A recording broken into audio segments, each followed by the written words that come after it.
Дуже дякую. Шановні учасники і гості конференції, шановні пані та панове, шановні присутні, шановні журналісти, громадські діячі. В людині є потяг і лють руйнувати та вбивати, поки людство не зазнає великих змін, будуть точитися війни. Все, що було збудовано і вирощено, буде знищено і спотворено, після чого людству доведеться починати все спочатку. А цим словам багато років, цим словам 80 років. Ці слова належать людині відомій в усьому світі, людині, яка, на погляд багатьох, змінила історію. Вона не політик, не релігійний діяч, не науковець, не митець і, мабуть, найголовніше, не доросла людина. Це слова дитини, 13-річної дівчинки Анни Франк. Щоденник, який вона вела 2 роки у сховищі під час окупації нацистів, сколихнув світ, але не застеріг. І доказ цьому поява у 21 столітті нового дитячого, страшного дитячого щоденника, написаного 8-річним хлопчиком Єгором в блокадному українському Маріуполі, які тоді знищували війська Російської Федерації. Загальна ситуація щодо захисту прав дітей у час такої війни та, по суті, головні питання цієї конференції, дуже важливої конференції, фактично відображає саме цей щоденник. Без прикрас, коротко і дуже простими, а водночас дуже болючими словами цей щоденник починається так. Війна. Я добре поспав. Прокинувся і посміхнувся. Ми живемо в часи, коли для дітей це щастя. І коли щоночі сирени повітряної тривоги, і просто поспати – це щастя, це цінно. І коли щоночі ракетні атаки, прокинаючись зранку, це дійсно, напевно, безцінно. Це триває 15 місяців. Російська агресія, терор 15 місяців нищать не просто будівлі, нищать фундаментальні права людини, фундаментальні права наших дітей. Право на безпечне середовище і довкілля, на освіту, право на розвиток, на охорону здоров'я, право на відпочинок, дозвілля, а найголовніше невід'ємне і найголовніше право дитини – право на життя. Право, яке Росія забрала у щонайменше 483 українських діточок, і це лише не всі, а лише ті долі, про які ми знаємо з вами достеменно. Варто завжди назвати речі своїми іменами, і я прихильник цього, непевними офіційними формулюваннями, які, на мій особистий погляд, дещо викривляють істину, розмивають суть і пом'якшують жах всього того, що Росія зробила і що вона робить. Росія вбила, і саме тому такі формулювання будуть у мене. Росія вбила 483 дитини, щонайменше. Вбила. І це не те, що можна назвати словами «вони стали жертвами російської агресії», чи «вони загинули внаслідок збройного конфлікту». Ні, Росія вбила цих дітей. Ще майже 1000 дітей Росія скалічила. І про це не можна сказати, вони зазнали ушкоджень внаслідок бойових дій.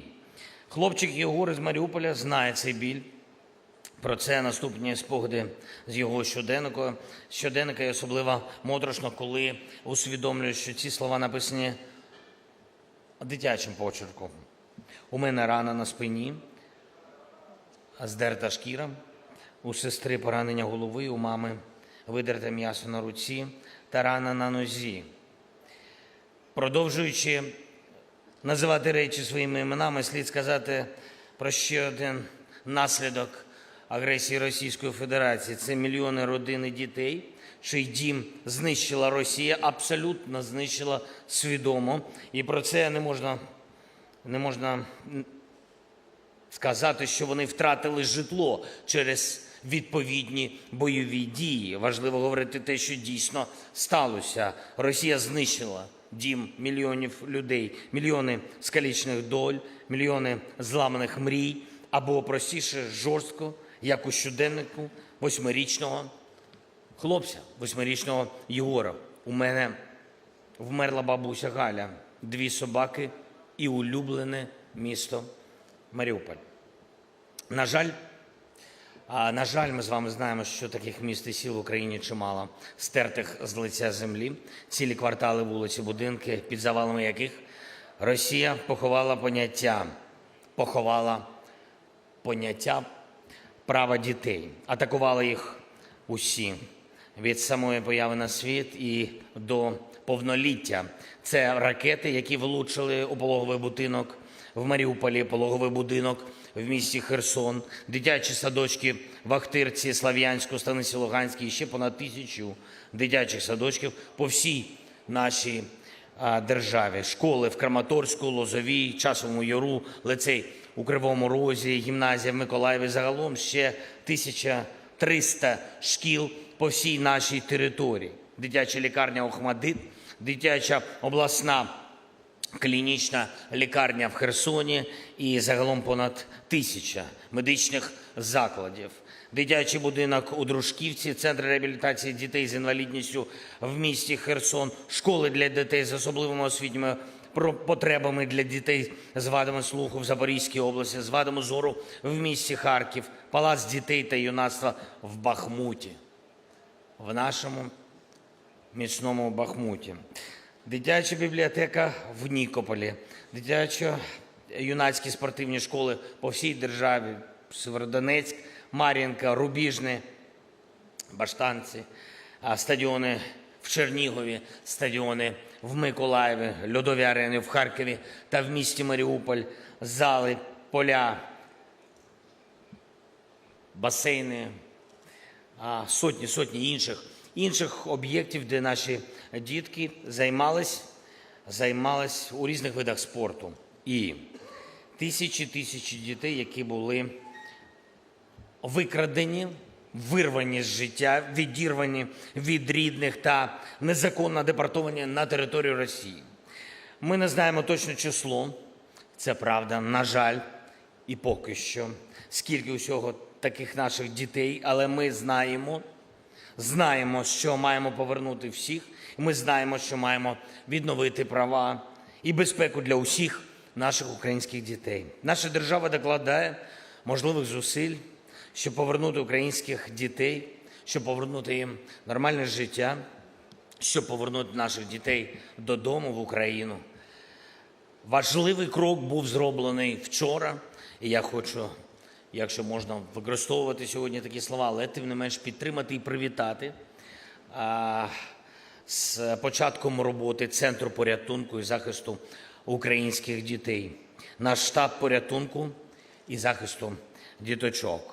Платформа, на базі якої можна об'єднати зусилля державних і міжнародних інституцій задля реалізації стратегії захисту і безпеки українських дітей Bring Kids Back UA.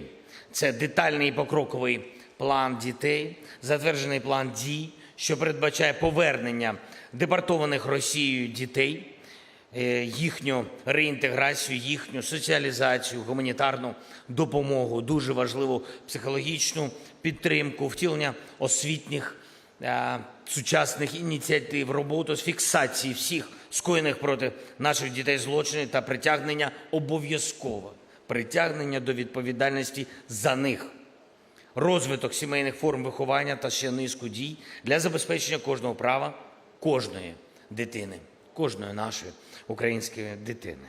Власне, все це і є сенсом нашої конференції, тим, що має бути обговорено сьогодні обговорено зараз.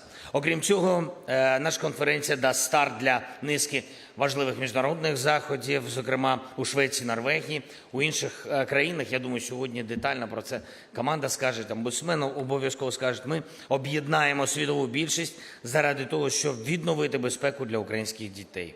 Усі ми розуміємо, відновлення і реалізація всіх прав наших дітей у повному обсязі та на якісному вищому рівні може дати лише наша справедлива перемога. І ми це розуміємо. Повна деокупація всіх наших територій, повноцінна безпека у мирних містах і селах, отже, відповідна підтримка України світом, озброєнням і технікою, засобами протиповітряної оборони, тиском на державу-терориста в будь-яких напрямках. І все це не просто дає перевагу на полі бою і не просто прискорює суто воєнну перемогу, це наближає перемогу цивілізації, повернення нормального життя, європейського життя, життя незалежної держави з забезпеченням всіх прав людини і всіх прав наших українських дітей. Ми стоятимемо до кінця, і ми ніколи не опустимо рук і не впадемо духом. І я думаю, що весь світ це вже усвідомлює так само, як 8-річний хлопчик. І він не здався. І він не здався попри все. І йому набагато важче, ніж багатьом з нас. І це є правда. І він просто молодець. Я прокинувся. Як і вчора посміхнувся. Бабуля пішла по воду. Повернулась, до речі, в мене скоро день народження. Пані та панове, забезпечення прав кожної дитини починається саме з моменту народження, появи на світ, який людство збудувало за ці роки, світ, який, на жаль, сповнений таких катастроф, сповнений такої люті і таких воєн, сповнений таких лих. У кожної дитини мало бути безумовне і невід'ємне право незалежно від дати появи на світ у цьому році, у цьому столітті, через багато-багато поколінь. Кожна дитина має мати право народження у безпечному, у мирному, найголовніше у вільному світі. Гарантування цього права – наш з вами обов'язок усіх вільних держав, усіх сумлінних лідерів. І саме за такий світ ми сьогодні і боремось. І саме ці права для кожної дитини ми захищаємо 9 років і сьогодні вже 462 дні. Ми даємо відсіч російській агресії і досить часто акцентуємо, підкреслюємо, ми захищаємо не лише Україну. І дуже хочеться, щоб не тільки ми це усвідомлювали, а всю вільну Європу, увесь вільний світ, права всіх вільних людей. І це об'єктивно, це заслужено, це не просто дипломатично, це відверто, людяно і чесно, дуже чесно, та водночас невизначально, бо насамперед ми захищаємо дітей усіх, абсолютно усіх наших дітей. І з 24 лютого для нас День захисту дітей – це кожен день. Усі 462 доби повномасштабної війни, 462 дні нашої битви, перш за все, за наше майбутнє, значить, за наших дітей, за їхню волю і за їхню долю, за Україну, яку ми залишимо їм. Європу, яку ми побудуємо разом, світ, у якому вони будуть жити вільно. Сьогодні ми б'ємось саме за те, яким цей світ буде.